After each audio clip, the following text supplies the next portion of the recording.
Alright guys, as some of you may know, I'm a huge Dragon Ball fan. I've been searching all over Netflix to watch Dragon Ball episodes, but unfortunately Netflix here just doesn't have them. But you know which version of Netflix does? Netflix Japan. Some of you might be wondering, how on earth am I accessing Netflix Japan, right? Well, that's where NordVPN comes in. NordVPN is one of the top VPN services out there. It allows you to mask your location and browse securely, which is perfect for protecting your privacy. Plus, NordVPN can basically change your location to anywhere in the world with just a few clicks. So it's just as easy as that. That's how I'm able to access Netflix Japan and binge all of the Dragon Ball episodes that I can fathom. It's not just about watching international shows, however. NordVPN adds an extra layer of security basically as you're browsing, so your personal information stays safe and your online activity remains private. If you want to unlock more content and protect your privacy online, head over to nordvpn.com/Harariboy to get over 70% off a 2-year subscription plus 3 months free. And if you don't like it, you can cancel within 30 days and get a money back guarantee. It is worth the peace of mind and extra content you'll have access to. Thank you. Hello, guys. Welcome to this edition of the Harariboy Podcast. Thanks for joining. We have a few topics to talk about this week. I know there's a lot going on, and probably in the next coming episodes, we'll definitely address more of it. But yeah, today I just want to focus on 3 main topics here. There was a lot of buzz about, the firing of the BLS head and things like that. So we're going to take a look at that and see the new job numbers and the actual job numbers, things like that. And then we'll also take a look at the big, beautiful bill that just got signed, how that's going to affect your pockets today as a consumer. And we're gonna just discuss when the impact of that is projected to happen. And then finally we'll have a discussion about one of the latest interviews, another Maria Bartiromo interview with the president. So yeah, a lot of cool stuff there. Let's go ahead and take a look here. All right, so as I mentioned, the first topic we're going to discuss is the BLS job numbers. So what is this? What is it all entailing? So apparently the BLS sends out surveys and has other means and methods of gathering the information about the job reports, things like that, right? So a lot of people, a lot of companies are not answering those surveys, so it's the job numbers are kind of all over the place. But because of that, they end up doing these corrections. Now, how significant are these corrections? Definitely is not supposed to be as significant as it's been this year, let's just say. Yeah, they made a huge cut or a huge, there was a huge difference in job numbers, and that raised a lot of suspicion. So I'm sure that's why Trump went ahead and made some changes there. So now with the new BLS head coming in, apparently there was some release of the actual job numbers, and this was actually recorded right before Trump appointed the new BLS, but it was actually a pretty good, interesting watch here. So he'll show a few graphs and things of that nature of what's actually going on, and let's take a look here and let's go ahead and react.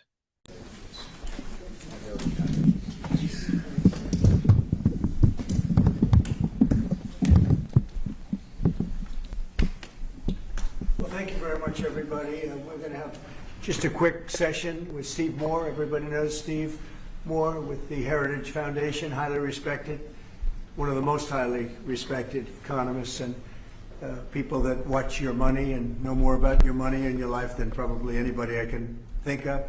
And I want to thank Steve for being here. I saw this today. They came out. What he puts out gets a lot of coverage, and I saw some of them, and then he had a couple of others. And I'd like to ask Steve maybe to discuss a few of these numbers that were just released. I mean, literally just released. And then we're going over and we're going to do Purple Heart. We have some incredible, brave people that I look forward to. So we're going to do that right after this. Steve, could you say a few words Thank you. about the various charts? Thank you, Mr. President. So I called the President because I had some very good news from some new data that we've been able to put together that no one has ever seen before, and I'll just very quickly go through these. So I was telling the President that he did the right thing in calling for a new head of the Bureau of Labor Statistics, because this shows that over the last 2 years of the Biden administration, the BLS overestimated job creation by 1.5 million jobs. That's Mr. President, that's a gigantic error.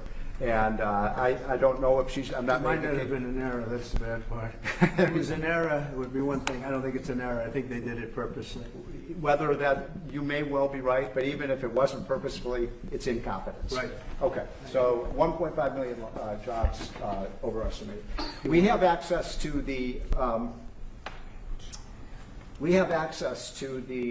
some data that no one else does on what has happened month by month with median household income. This is based on unpublished Census Bureau data. It will be released sometime in the next 6 months, but we get an advanced look at it. And so I was telling the President, in his first 5 months in office, starting in January through the end of June, the average median household income adjusted for inflation for the average family in America is already up $1,174. That's An incredible number. Yeah. Just came out, just came out. So that's a giant gain. and if I would have said this, nobody would have believed me. There's your number. We're doing well. So the next one compares, we finally have the 2024 data on what happened with real family income in the United States. And so what I did was I compared the record in Donald Trump's first term with the Joe Biden first term.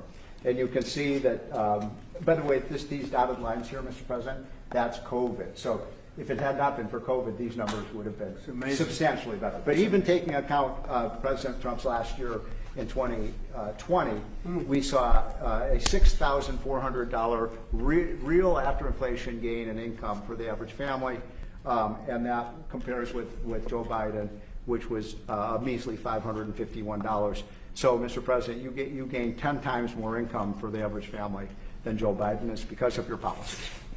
And that's taken into consideration COVID, Yep. which a lot of times you don't have to do that, but Because we were I'm very glad you did. We were yeah. over No, we were almost at- 8,000 until Look at that number. Yeah. Okay.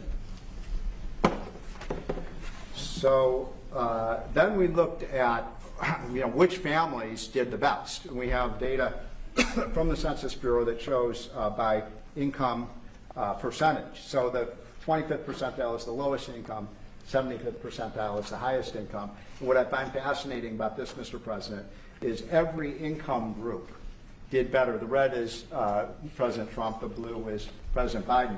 Every single income group did better under President Trump. But what's really amazing is look what happened under Biden.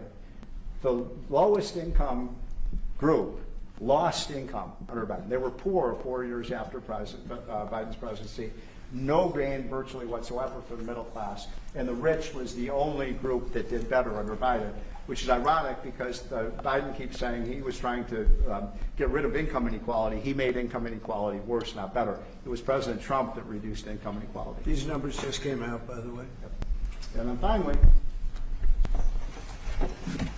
these are the numbers just I just showed you in percentage terms. Mr. President, these are the numbers in dollar terms. So even the lowest income, 25th percent, gained about $4,000 in income. That's a lot for a lower income family. $6,400 for the middle class and almost $10,000 for the richest. So you can see every income group did better under Trump than Biden by a wide margin. That's the story. I think when you look at them, they're all something, but this one chart really says it better than anything. If you look at this is great, but this chart is pretty amazing right here. Yeah, so you've pretty much seen that, right? Those charts, what they were indicating was essentially, the real actual job numbers. At the end of the day, what it just looks like, in summary, is that we are still clawing out of a deep hole that we were in, mainly due to COVID and things of that nature. So, Yeah, I would say give it a year or two, and you're really going to see, hopefully, the impacts, good job number impacts here in the coming future. Right now, what we're looking at in terms of sectors, construction industry is definitely on the up and up right now. That's the market that's really gaining, gaining a lot of employment and things of that nature. But overall, it is a blue collar economy, I should say, for lack of a better term, because the white collar people are still, new college grads especially are still struggling even with the new AI stuff that's being rolled out and all that. People are still trying to get familiar with this new job market. But like I said, give it some time. The job market is still trying to figure itself out, basically, what it's going to be, things of that nature. I mean, you heard a whole bunch of manufacturing jobs going to come here in the next couple of years. So, a lot of good stuff. I see a lot of upside, and I don't only see that, investors also see that. Stock market is definitely climbing as well. So, yeah, it's definitely something to keep an eye on, and let's see where what the future holds, let's say. But yeah, looks pretty bright right now. All right, so that brings us to the next topic of discussion here, and that is. So, do you have a minute to connect? Let's Minect.